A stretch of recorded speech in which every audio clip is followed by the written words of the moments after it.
কোথায় লিভারপুল আর কোথায় ফকিরপুর?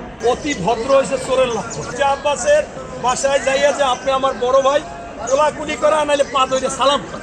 তুমি দেখুন জুলাই আন্দোলনের একটা বিস্ফোরা। কোথায় লিভারপুল আর কোথায় ফকিরপুর?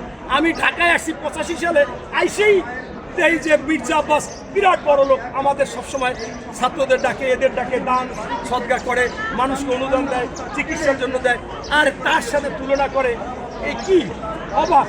এবং এইগুলো করে একজন প্রার্থী নেবে বলতে পারে, অথচ মির্জা আব্বাস কিন্তু কিচ্ছু বলতেছে না।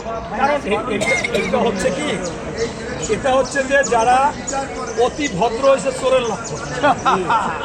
হিসাব নিকাশ করে পায় না, এরা হলো অতি ভদ্রতা দেখাইয়া চুরি করতেছে। এখন দেখে যে যদি খালদা জিয়ার ছবিটা দিই তাহলে আমার ভোট বাড়বে কিনা। আরে বেটা, বাড়লে তোর যাইয়ে প্রথম উচিত ছিল মির্জা আব্বাসের বাসায় যাইয়া যে আপনি আমার বড় ভাই কোলাকুলি করা নাহলে পা ধরে সালাম করা। যে আপনার আসলে নির্বাচন করতেছি, আপনি বড় ভাই আমি ছোট ভাই, নির্বাচন করবো, আল্লাহ যা করে আমার জন্য দোয়া করে, এইটাই তো হওয়া উচিত ছিল। কমপক্ষে ওই যদি ইনশাল্লাহ আল্লাহ তাআলা, তারেক রহমান বলছে আপনার ভোট আপনি দেবেন, যাকে খুশি তাকে দেবেন, আমাকে যদি দেন আমি আপনাদের এই কাজ করব।